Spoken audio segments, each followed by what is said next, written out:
Oh,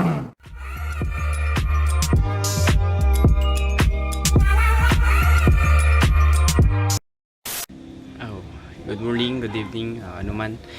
Dito tayo ngayon para i-vlog ulit kung paano pagandahin yung exhaust mong luma na. So tanggalin muna natin sa Miyoko yung lumang exhaust. Gagamit tayo ng 12 doon sa makina na T-wrench. So saglit lang at tatanggalin ko.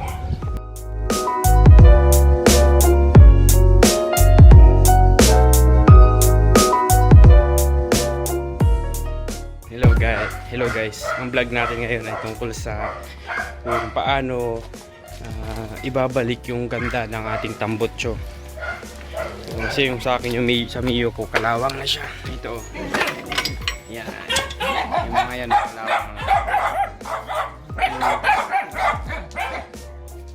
Ibabalik natin. Ayan, kung paano natin ibabalik.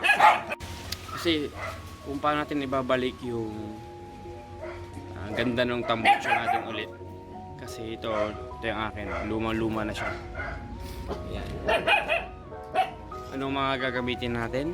Kailangan natin ng liha na 400 yung gaspang taas ng 1,000. Tapos kailangan natin ng high temp na spray paint. So panoorin nyo kung paano natin siya ibabalik sa dati niyang ganda. Kaya keep watching lang. Salamat.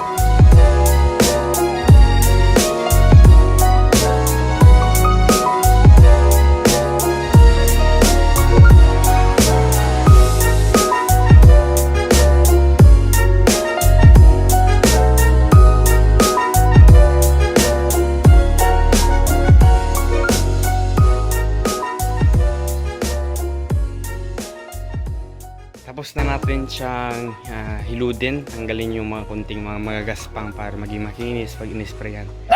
Pero pagkatapos natin siyang hiludin o hilayain, kailangan muna natin siyang hugasan ng soap para matanggal yung mga langis-langis, dumi, para pagpinturahan talaga maganda. Kaya tara, linisan muna natin ng sabon, may tubig. Kaya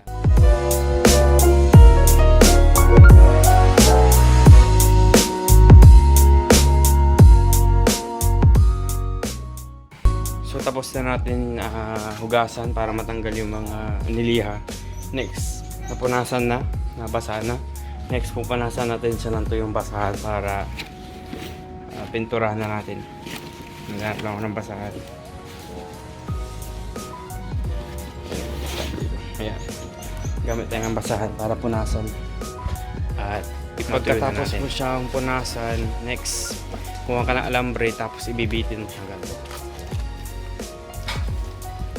Siguraduhin yung tuyo mabuti kasi pag basa siya kasi pinintura mo baka tumulo yung pintura, magiging may lobo-lobo pangit. Kaya tara, pipintura na natin.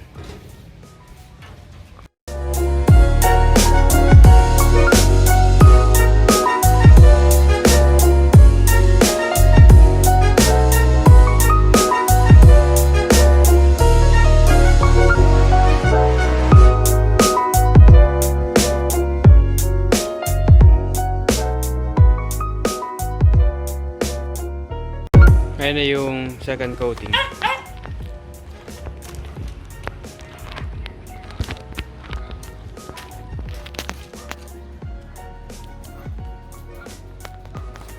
So tapos na ulit. Hintay ulit tayo ng mga 3 minutes para medyo matayo siya at hindi tumulo pag third coating na.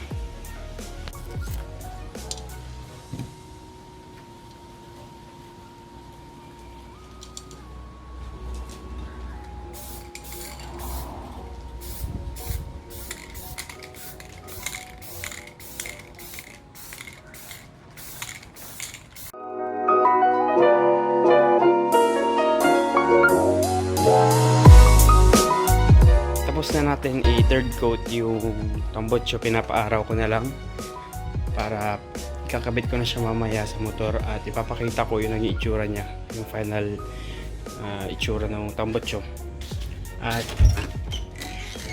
mamaya i-wait lang natin. Dito ako sa office ko ngayon, printing shop. Mamaya tuturuan ko naman kayo tungkol sa paano pagandahin yung quality ng print ng mga printer. Pero ngayon, doon muna tayo focus sa motor. Papakita ko mamaya mga boss yung itsura niya. Kaya yun lang, update natin sa ngayon at mamaya ulit. Bye bye. So yan na yun, yung final, parang bago ulit.